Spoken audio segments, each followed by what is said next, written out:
ये कहानी सच्ची है। ये कहानी मेरे चाचा ने सुनाई थी। मेरे चाचा फ़ौज में हैं और ये कहानी मेरे चाचा ने मुझे सुनाई थी। ये जो हादसा या छोटी-सी कहानी मैं कहूँ या फिर ये घटना कहूँ तो ये उस इंसान के साथ हुई थी जो मेरे चाचा का दोस्त था।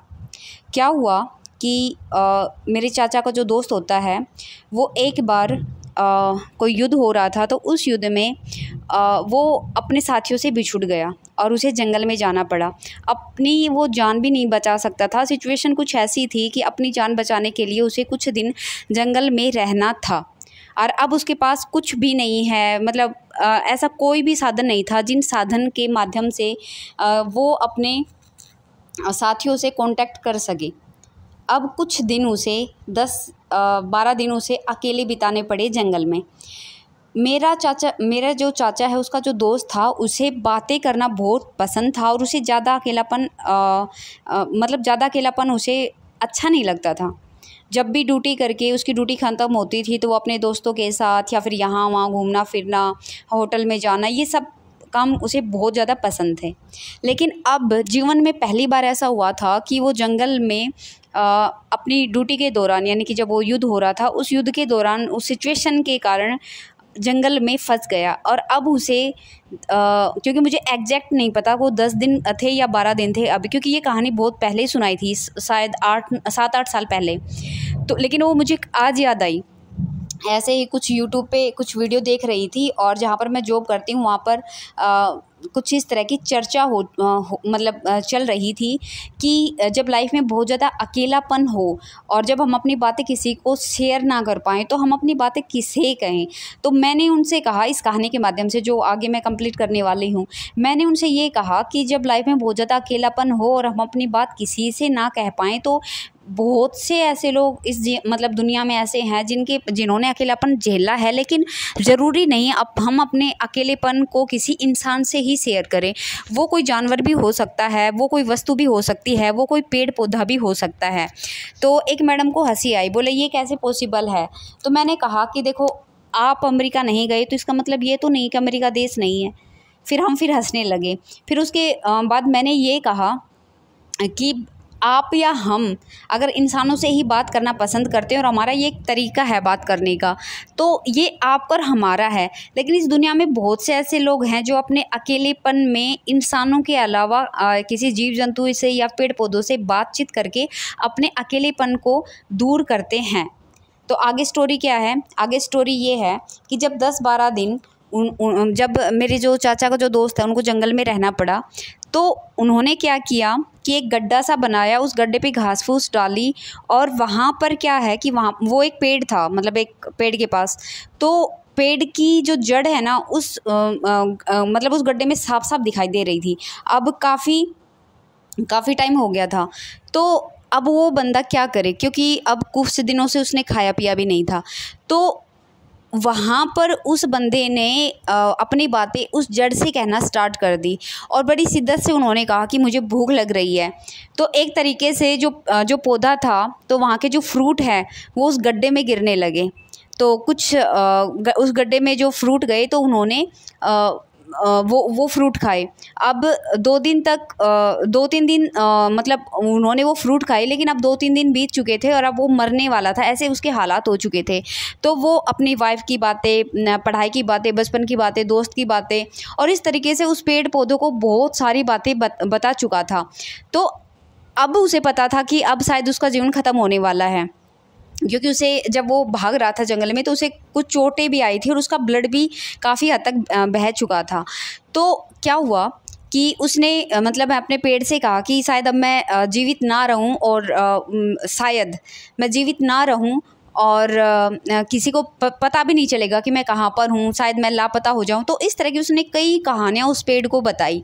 तो ये कहानी उसने सुबह बताई, तो रात को उसे अचानक ख्याल आया कि क्यों ना मैं इससे मदद मांगूँ। तो क्योंकि मेरे पास अब कोई नहीं है, उसने उस पेड़ को दोस्त मान लिया और उसने बड़ी शिद्दत से ये कहा कि मैं ज़िंदा रहना चाहता हूँ और मुझे पानी चाहिए। तो शाम के समय उन्होंने ये बात कही थी, रात को बारिश हो गई और उस तक पानी पहुंच गया। और इस तरीके से उसके पास फ्रूट थे, जो घास फूस थी, कुछ जो जड़ थी, कुछ जड़ खाई, कुछ उस जो जो पौधा था उसके फ्रूट खाए, और कुछ जो और उसके बाद जो बारिश हुई वहाँ पर उसने वो पानी पिया। पानी पीने के बाद वो एक सप्ताह बाद वो वहाँ से निकल जाता है और उस पेड़ से सारी बातें शेयर कर देता है कि अब मैं बचना चाहता हूँ और मैं चाहता हूँ कि मेरी बटालियन के कुछ लोग मुझे मिल जाएं और मैं अपने कैंप में वापस जाना चाहता हूँ। उसने ये सारी बातें उस पेड़ से बताई। एक सप्ताह तक लगातार उसने अपनी ख्वाहिशें, अपने सपने, सब कुछ, और उसने साथ में ये भी कहा कि जो जीवन मैं जी रहा था वो तो वो बहुत बेहतरीन जीवन जी रहा था और अब मैं जीना चाहता हूँ, अब मुझे पता है कि मेरे जीवन का क्या लक्ष्य है। तो बहुत कुछ उन्होंने उस पेड़ से बताया। एक हफ्ते बाद वो उस गड्ढे से और उस पेड़ से बाहर निकल गया, क्योंकि उसे कहीं ना कहीं ये डर था कि दुश्मन उसे मार ना दे। लेकिन एक हफ्ते बाद अब वो जीवित है और अब वो खतरे से बाहर है और अब उसको ये विश्वास हो गया है कि वो बटालियन के लोगों से मिल सकता है, क्योंकि इतनी सारी बातें उसने बहुत ज़्यादा शेयर की थी, लेकिन इतनी सारी बातें, अपने जीवन की सारी बातें बड़ी शिद्दत से उसने उस पेड़ को बताई थी। उसके बाद उसने पेड़ को सारी बातें बता दी। उसके बाद 2-3 दिन वो जंगल में रहा, दुश्मनों से बचा। तो मैंने स्टार्टिंग में बताया था ना कि मुझे नहीं पता एग्जैक्ट 10वां दिन था या 12वां दिन था, यानी कि 10 दिन हुए तो वो 10वें दिन मिल गया और 12 दिन हुए तो वो 12वें दिन अपनी बटालियन के कुछ लोगों से मिल गया और वो बच गया। बाद में उसने जो भी उसको चोट लगी हुई थी उसका इलाज करवाया और आज वो बंदा ज़िंदा है। बात आगे बढ़ती, आगे मैं पूछना चाहती थी कि उनके ड्रीम क्या थे, कुछ इस तरह की बातें। बाद में मेरी मम्मी जी आ गई और मेरी मम्मी जी ने कहा कि बहुत टाइम हो गया तुम्हें पड़ोस में बैठे हुए, यानी कि यहाँ पर आए हुए, अब सीधा तू घर चल।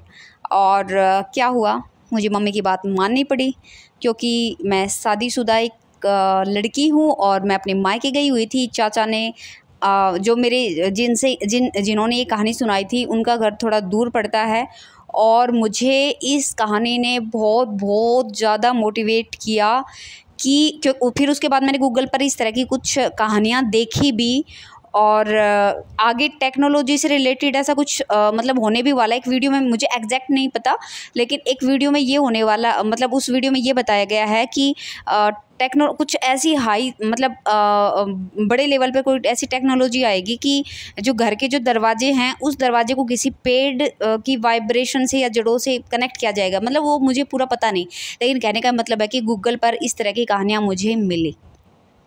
आपको ये कहानी कितनी पसंद आई प्लीज़ कमेंट बॉक्स में ज़रूर बताएं। मेरे को इस कहानी ने बहुत बहुत बहुत ज़्यादा मोटिवेट किया और फिर मुझे समझ में आया कि इस दुनिया के लोग कितने समझदार हैं। वो लोग जो अपने घरों में फूल, पत्तियाँ, फ्रूट, साग, सब्जियाँ और पेड़ पौधे बोते हैं अपने ही घर के अंदर, और अपने घर को एक छोटा सा बाग भी कई बार बना लेते हैं। तो वो बात मुझे अब समझ में आई। और कई बार जब वो अकेले होते होंगे तो शायद वो अपने पेड़ पौधों से बात कर लेते होंगे और पेड़ पौधे बहुत ज़्यादा उनकी हेल्प करते हैं, उनके अकेलेपन को दूर करते हैं। जैसे देखो, इस तरह से अकेलेपन को दूर करते होंगे, जैसे मान लो कोई इंसान है, तो कोई इंसान मान लो आपकी फैमिली का ही है, तो लेकिन वो 24 घंटा थोड़ी अवेलेबल होता है आपके लिए, वो कभी कभी होता है। तो इस घटना ने मुझे बहुत बहुत बहुत ज़्यादा मतलब प्रेरित किया। ये पढ़ा तो था, कभी मैंने 6ठी-7वीं क्लास में ही पढ़ लिया था कि पेड़ जीवित होते हैं और पेड़ों को सजीव माना गया है। लेकिन इस कहानी ने बड़ा मुझे प्रेरित किया कि जीवन में कभी मान लो ऐसा कभी कुछ हो जब हम अकेले पड़ जाए और हमारे आसपास पेड़ पौधे हैं तो उनसे बातें कर सकते हैं। फिर मेरे दिमाग में एक बात आई कि जो हम हैं, हम मतलब धरा पर है, पूरी सृष्टि में केवल धरा पर ही जीवन है, इसके अलावा कोई ऐसा ग्रह नहीं जहाँ पर जीवन हो। तो यहाँ पर चेतन और अचेतना का बड़ा मतलब महत्व है इस ग्रह पे। तो कहने का ये मतलब है कि लाइफ में अगर आप अपने घर में भी अकेले हो तो कोई वस्तु है, कोई जो जैसे कोई पुस्तक है जो आपको बहुत पसंद है, या फिर कोई अलमारी, या फिर कोई पंखा, या फिर कोई ऐसा फर्नीचर का सामान जो आपको बहुत बहुत पसंद है, या कोई पेन, तो मुझे लगता है कि उससे हम बात कर सकते हैं, उसको हम एक इंसान समझकर अपने मन की भावना कह सकते हैं। मैं जैसे मेरे घर में थोड़े पेड़ पौधे हैं, जीवन में बहुत ज़्यादा अकेलापन भी है, और जो मेरी लाइफ में जो सिचुएशन चल रही है उस सिचुएशन के अकॉर्डिंग कोई भी मेरे साथ नहीं खड़ा। लेकिन ये कहानी अचानक मुझे याद आ गई, और मैं मतलब अब आगे फ्यूचर में कहीं ना कहीं ये चीज़ करने की कोशिश करूँगी कि जब मैं कभी अकेली हूँ घर में या फिर कभी बाहर, तो मैं भी किसी वस्तु को अपना समझकर, अपना मानकर, उसको सजीव मानकर, और उससे मैं ढेर सारी बातें करूं ताकि मेरा अकेलापन कम हो जाए। मैं फिर कह रही हूँ कि इस कहानी ने मुझे बहुत बहुत बहुत ज़्यादा मोटिवेट किया कि जब इंसान कुछ काम करना चाहे तो वो बहाना अगर ना ढूंढ रहा हो तो वो कहीं पे भी अवसर ढूंढ सकता है, अपॉर्चुनिटी ढूंढ सकता है। यानी कि लाइफ में अगर बहुत ज़्यादा अकेलापन हो और आपके आसपास कुछ भी ना हो, तो आप उस अकेलेपन से लड़ सकते हैं किसी सजीव या निर्जीव चीज़ को अपना मान के, उसमें जीवन मान के। और ऐसे ही मुझे एक कहानी याद आ गई, शॉर्टकट में बता देती हूँ, एक बार तो मन किया दूसरे वीडियो बना लूँ। कि ऐसे ही मैंने जब मैं पढ़ती थी तो कोई लड़की बहुत ज़्यादा बीमार थी, और डॉक्टर ने ये बताया था कि आपका जीवन बहुत कम है। तो वो जहाँ पर उसका बेड लगा हुआ था उससे बाहर एक खिड़की थी, और एक खिड़की पे एक पेड़ था, और वहाँ पतझड़ का मौसम चल रहा था। तो उसने मन ही मन में ये मान लिया कि जिस दिन इस पौधे के सारे पत्ते मतलब गिर जाएंगे उस दिन मेरी डेथ हो जाएगी।